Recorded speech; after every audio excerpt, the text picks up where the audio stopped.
Hola amigos, bienvenidos a este video. En esta ocasión se tratará de historias de forenses. Historia 1. Me llamo Mariana, soy médico forense desde hace 12 años. He trabajado en hospitales públicos, laboratorios privados y ahora en una morgue judicial ubicada en una ciudad del sur de México. Estoy acostumbrada al silencio, al frío, a los cuerpos y a las historias que ya nadie puede contar. Sin embargo, hubo una autopsia que marcó un antes y un después. No porque el cuerpo estuviera en condiciones especialmente horribles, ni porque el crimen fuera particularmente violento, sino por lo que ocurrió en la sala de autopsias o lo que creo que ocurrió. Fue en diciembre. Llovía con fuerza esa noche y la electricidad ya había fallado una vez durante el día. Yo era la única forense de guardia y el cuerpo llegó a las 11:43 de la noche. Un hombre de aproximadamente 40 años, NN, sin identificación. Lo habían encontrado flotando boca abajo en una presa cercana. Nadie lo reclamó. Nadie preguntó por él. Solo vino con una nota del Ministerio Público, muerte sospechosa. Posible ahogamiento. Sospecha de violencia. Lo numeré como el caso 734. Lo recuerdo porque escribí ese número al menos 10 veces ese día, como si la tinta no quisiera quedarse en el papel. Me parecía extraño que cada vez que miraba su rostro, sentía un cosquilleo en los brazos, como si el frío se me colara bajo la piel. Comencé la autopsia a las 12:07 de la mañana. La sala estaba helada, como siempre, pero esa noche el frío era distinto. Más denso. Como si se acumulara en las esquinas. No era la típica sensación térmica. Era un silencio pesado, cargado. No había ningún sonido del exterior, ni lluvia, ni truenos, nada. Solo el zumbido de la lámpara y el eco de mis propios movimientos. El cuerpo tenía moretones en las muñecas y en el cuello. Un hematoma que sugería estrangulación, no ahogamiento. Mientras examinaba sus costillas, oí claramente 3 golpes secos en la puerta de metal de la sala. Me sobresalté. No esperaba a nadie, la entrada principal estaba cerrada con candado y yo tenía la única llave. «Hola», grité, quitándome los guantes. Silencio. Me acerqué a la puerta. Nadie. Ni siquiera pasos alejándose. Pensé que quizá había imaginado los golpes. Volví al cuerpo. Continué con el examen, notando una fractura en el hueso yoides. Estrangulado, sin duda. Fue entonces cuando la luz parpadeó. No una, sino varias veces. Y durante una fracción de segundo, juro que vi al cuerpo abrir los ojos. Me alejé de golpe, respirando con dificultad. Lo observé, esperando algún movimiento. Pero nada. Estaba igual. Pálido. Inmóvil. Sin signos vitales. Decidí terminar rápido. Coloqué el cráneo de nuevo, limpié los instrumentos y me giré para tomar el formulario final. Cuando me volví para cubrir el cuerpo con la sábana, sus brazos estaban caídos a los lados. Yo sé que los había dejado cruzados sobre el pecho. Lo hago siempre. Es parte del procedimiento. Lo miré fijamente. El cuerpo estaba relajado, como si hubiese soltado un suspiro. Me acerqué, con el pulso acelerado, y al colocarle nuevamente los brazos sobre el pecho, sentí algo extraño. Su piel estaba tibia. En ese momento, se fue la luz. Oscuridad total. Solo escuchaba mi respiración. Rápida. Irregular. Toqué mi celular, lo saqué del bolsillo y encendí la linterna. La luz apenas iluminaba el rostro del hombre. Tenía una expresión distinta. Ya no era esa neutralidad cadavérica. Su boca estaba apenas curvada hacia arriba. No era una sonrisa completa, pero tampoco un gesto sin intención. No, murmuré. Esto no está pasando. Me obligué a respirar hondo y corrí al panel eléctrico para restablecer la energía. Tardé unos minutos. Cuando regresé a la sala, la sábana estaba en el piso. Y el cuerpo también. boca abajo, en el suelo, junto a la mesa de autopsias. En ese momento entró la enfermera de turno, con cara de pánico. Dijo que me había llamado desde el pasillo cuando vio que la luz fallaba desde afuera, pero que no le abrí. Yo no escuché absolutamente nada. Le pedí que me ayudara a subir de nuevo el cuerpo a la mesa. No hablamos del tema. Ninguna de las dos. Solo lo cubrimos, aseguramos sus extremidades y dejamos el formulario en la bandeja. Esa fue la última vez que toqué el caso 734. Al día siguiente, el cuerpo desapareció. No figuraba en los registros. No había ficha en refrigeración. Nadie sabía a dónde fue. Revisamos cámaras, listas, autorizaciones. Nada. Incluso me regañaron por numerar un cuerpo que nunca llegó. Yo guardé la hoja de registro, la que escribí con mi puño y letra. La tengo guardada, doblada, entre las páginas de mi viejo libro de anatomía. A veces pienso que fue una alucinación, una noche de fatiga, una confusión. Pero luego recuerdo cómo me temblaban las manos, cómo se sentía su piel. Y cómo, durante los meses siguientes, las luces de la sala parpadeaban solo cuando yo entraba. Desde entonces, cada vez que me asignan un nuevo cadáver, reviso 2 veces si realmente está muerto. Y nunca trabajo sola después de medianoche. Historia 2. Me llamo Eduardo y soy tanatólogo forense. Llevo más de 15 años viendo muertos. No lo digo con arrogancia, lo digo con resignación. Hay un punto en el que uno deja de ver cuerpos como personas. Son casos. Carpetas. Autopsias. Datos fríos. Pero hay excepciones que se te quedan tatuadas. Yo tengo varias. Pero hay una que no solo se quedó grabada en mi memoria, sino que cambió la forma en la que entiendo la muerte. Ocurrió en 2017, cuando trabajaba en una universidad con convenio con el Servicio Médico Forense. Teníamos acceso a varios cuerpos no reclamados que servían como práctica para estudiantes de criminología y medicina legal. Había una sala especial, la número 3, donde se llevaban a cabo las prácticas más avanzadas, conservación, disección profunda, estudios antropológicos, etc. Esa sala siempre tuvo algo extraño. No estoy hablando de cosas que se puedan demostrar.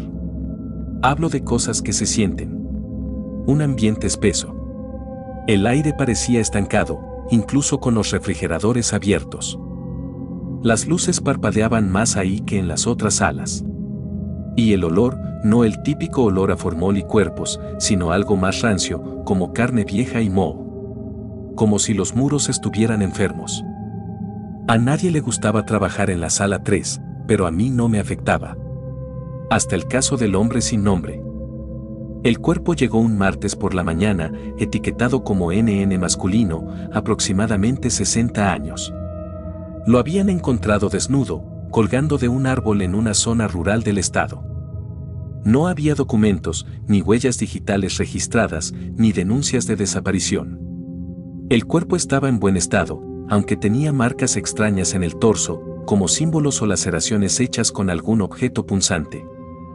El dictamen preliminar fue suicidio, pero la forma en que el nudo había sido atado y la ubicación aislada no convencía a nadie. Me asignaron a mí el caso, junto con 2 estudiantes de medicina legal. Ingresamos el cuerpo a la sala 3 a las 6:15 de la tarde. Empezamos como siempre, registro fotográfico, observación externa, mediciones. Las luces fallaron 2 veces en los primeros 10 minutos. Nada raro.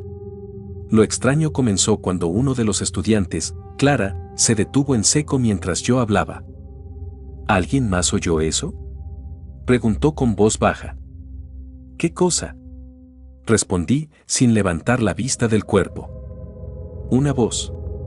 Un susurro. Como si alguien dijera algo en mi oído.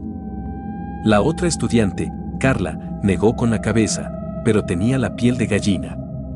Clara estaba visiblemente pálida, y su estetoscopio colgaba torcido como si lo hubiera soltado de golpe. Le dije que saliera a tomar aire. Continuamos sin ella. Durante la disección abdominal, ocurrió algo que aún no puedo explicar. Al hacer la incisión, sentí como si la piel resistiera. No como tejido tenso, sino como si algo desde adentro evitara ser abierto. Una especie de presión que hacía difícil usar el bisturí. Nunca me había pasado. Hice fuerza, y justo cuando logré abrir el plano abdominal, todas las luces de la sala se apagaron. Un segundo de oscuridad total. Luego volvieron, pero tenues, con un zumbido eléctrico fuerte. En ese momento, el refrigerador número 2, donde teníamos otro cuerpo en espera, se abrió solo. Nadie lo había tocado. La puerta simplemente se deslizó y golpeó la pared. Carla soltó un grito ahogado. Me acerqué, encendí la lámpara de mano y revisé el interior. Todo estaba en su lugar, salvo una cosa. El cadáver que estaba adentro tenía los ojos abiertos. Eso fue suficiente para Carla. Se fue de la sala sin decir palabra. Me quedé solo. Seguí la autopsia como pude, repitiendo en mi cabeza que era el estrés, el cansancio, las luces viejas. Todo tenía una explicación. Hasta que vi lo que había bajo la piel del hombre colgado. En su estómago, justo entre el intestino delgado y el epiplón, encontré un objeto. Era un pequeño saco de tela negra, envuelto en plástico. Lo abrí con cuidado y encontré dentro una especie de muñeco hecho de huesos, cabello humano, clavos oxidados y una cuerda roja. Lo dejé caer de inmediato. Me latía el corazón con fuerza. Jamás había visto nada parecido en un cuerpo. Fui a buscar al jefe de laboratorio. Le conté lo que encontré. Me siguió de vuelta a la sala 3, pero el cuerpo no estaba. Ni el cuerpo del hombre sin nombre. Ni el cadáver del refrigerador 2. Ni el muñeco. Nada. Solo quedaban nuestras herramientas y el charco de fluido en el suelo. El laboratorio fue cerrado durante 3 días por contaminación accidental. Nunca se reportó oficialmente lo ocurrido. Nadie habló más del caso. Ni de los cuerpos. Ni de la sala 3. Pero yo sí hablo de ello, aunque sea en voz baja. Porque desde esa noche, sueño con ese cadáver. Siempre colgado. Siempre mirándome. Siempre abriendo los ojos. Y en sueños, cada vez que lo veo, hay alguien más detrás de él. Algo. Algo que todavía está en esa sala. Esperando. Historia 3. En 2012, trabajaba como patólogo forense para la oficina del condado en un estado del centro norte de Estados Unidos. No mencionaré cuál exactamente, no por miedo, sino porque me obligaron a firmar un acuerdo de confidencialidad que, técnicamente, aún sigue vigente. Lo que sí puedo decir es que todo comenzó con una serie de accidentes ocurridos en un mismo tramo de la carretera estatal 93, justo donde se cruza con el viejo puente ferroviario. Los registros hablaban de 17 accidentes fatales en menos de 3 años. Todos los choques eran similares, los conductores perdían el control y se salían de la carretera sin motivo aparente, como si hubieran tratado de esquivar algo. Las cámaras nunca mostraban nada. No había animales, no había obstáculos. Solo una franja de niebla densa que aparecía justo antes del impacto. La mayoría de los cuerpos llegaban destrozados, sin señales de lucha. Pero lo más raro es que todos tenían una expresión idéntica en el rostro al momento de morir, los ojos abiertos, boca entreabierta, cejas alzadas. Como si hubieran visto algo que los congeló por dentro. Una mezcla entre terror y asombro absoluto. Recuerdo que ese patrón me molestaba. Nunca antes lo había visto repetirse con tanta exactitud. Así que empecé a estudiar los informes con más atención. Lo más extraño fue descubrir que todos los fallecidos eran personas solitarias, sin familiares cercanos, sin redes sociales activas, sin nadie que pudiera reclamar sus cuerpos. Eran fantasmas administrativos. Como si algo los hubiera elegido a propósito. Pero lo verdaderamente perturbador comenzó cuando llegó el cuerpo de una mujer de mediana edad. Sin identificación, sin placas en el auto, sin registro de huellas. Estaba completamente calcinada, salvo por la cabeza, que milagrosamente no sufrió daño alguno. Su rostro tenía la misma expresión. Pero había algo más. Sus ojos estaban completamente negros. No ennegrecidos por el fuego. No pupilas dilatadas. Eran dos pozos vacíos, sin iris, sin esclerótica.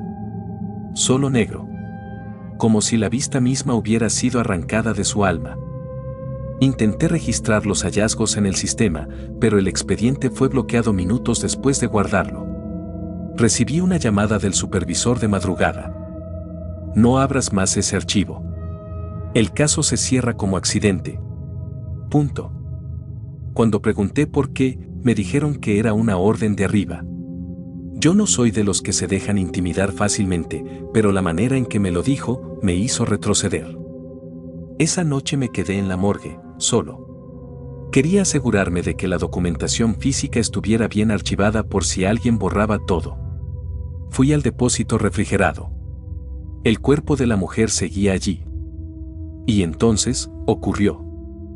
Las luces se apagaron. No todas. Solo las del depósito. Me quedé paralizado. Algo no estaba bien con el aire, como si la presión hubiese cambiado. Como cuando entras a una iglesia vacía o a una cueva profunda. Un zumbido muy bajo llenó la sala. Como un lamento contenido. Y luego la escuché. Una voz. Pero no provenía del cuerpo. Era como si hablara desde dentro de mi cabeza. Tú la viste. Tú abriste la puerta. Corrí. Dejé todo tirado. Esa fue la última noche que trabajé en la morgue. 3 días después, el cuerpo desapareció. Y nadie aceptó haberlo retirado. Ni funerarias, ni la policía, ni el Estado. El cadáver simplemente ya no existía. Incluso la bandeja donde la guardábamos apareció vacía. Como si jamás hubiera estado allí. Desde entonces, esa carretera fue cerrada por renovación estructural del puente, pero nunca volvieron a abrirla. Hoy está completamente abandonada. Crece maleza entre el asfalto y nadie, ni los más jóvenes, se atreven a acercarse después del anochecer. Sé que lo que vi fue real. Sé que esa mujer no era de aquí. No era humana, al menos no en el sentido que entendemos. Y sé, también, que mientras yo viva, esa cosa sabe dónde encontrarme. Porque cada vez que me miro al espejo, mis ojos se ven más oscuros. Y sé que algún día, los suyos serán los únicos que queden. Historia 4. Trabajo como técnico forense en el Instituto de Ciencias Penales de Ciudad Mendoza. Han pasado 11 años desde que abrí mi primera cavidad torácica. Nunca me tembló el pulso. Hasta el caso de Santiago Paz. El cuerpo llegó a la morgue en una camilla, como todos los demás.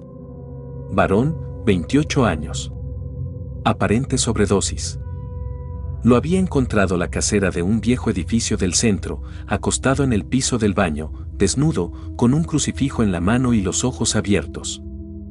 Lo primero raro fue que el cadáver no mostraba signos claros de sobredosis. Ni jeringa cerca. Ni espuma en la boca. Ni los clásicos labios azulados. Solo esos ojos, completamente abiertos. Secos. Inquietantemente lúcidos. Cuando me acerqué por primera vez para hacer el examen externo, noté que tenía una ligera sonrisa. Apenas una curva en los labios. Un gesto que, aunque mínimo, no correspondía con la rigidez facial habitual. Intenté cerrar los párpados para proceder con la evaluación oftálmica. Es común. Pero no se cerraban. Lo atribuí al rigor mortis, aunque nunca me había tocado uno tan pronunciado en los músculos orbitales. Usé los métodos clásicos, masajes, solución salina, incluso un poco de presión mecánica. Nada. Los ojos siempre se volvían a abrir. No exagero, hice el intento 3 veces. Cada vez que los dejaba cerrados y me giraba, al regresar estaban ligeramente abiertos otra vez. Era un detalle menor, sí. Pero como forense sabes que son los detalles los que se quedan clavados en la mente. Avancé con la autopsia. Al abrir la cavidad torácica descubrí que su corazón era inusualmente pequeño. No atrofiado ni enfermo, simplemente más pequeño de lo normal, casi infantil. Lo siguiente fue el encéfalo. Había una cicatriz muy fina en el lóbulo frontal, casi como una incisión antigua, pero no había registro de ninguna cirugía previa. Ni trauma. Ni historia clínica. Mientras lo examinaba, noté que el ambiente de la sala se volvía extraño.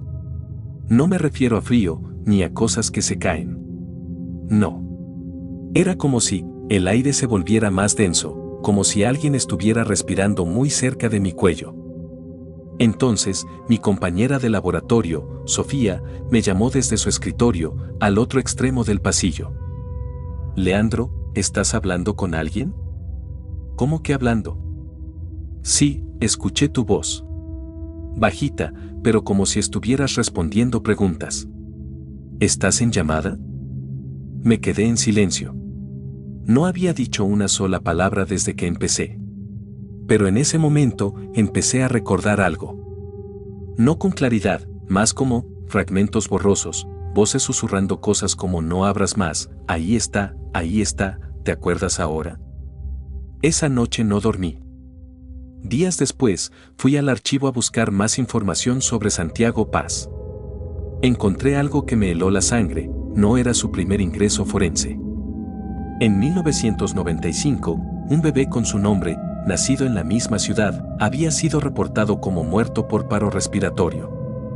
El informe estaba sellado y marcado como error administrativo. Pero cuando pedí acceso, el director del instituto, un hombre que no suele asustarse con facilidad, me recomendó dejarlo estar. No es el mismo. No puede ser el mismo. Hay cosas que es mejor no mover, Torres. Volví al archivo al día siguiente. El expediente ya no estaba. Pero esa noche, en mi casillero, encontré una hoja suelta, sin firma. Solo un párrafo escrito a máquina. Los que mueren sabiendo demasiado no cierran los ojos. Porque todavía están viendo lo que no deberían haber visto. Y al pie de la hoja, un dibujo. Una figura con el corazón en la mano, y unos ojos abiertos, dibujados en tinta negra, sin párpados. Si llegaste hasta este punto del video, me ayudarías con tu suscripción y un like. Si tienes alguna historia ya sea personal o de alguien que quieras compartir, con gusto la recibimos y como siempre, tu vecina te cuenta.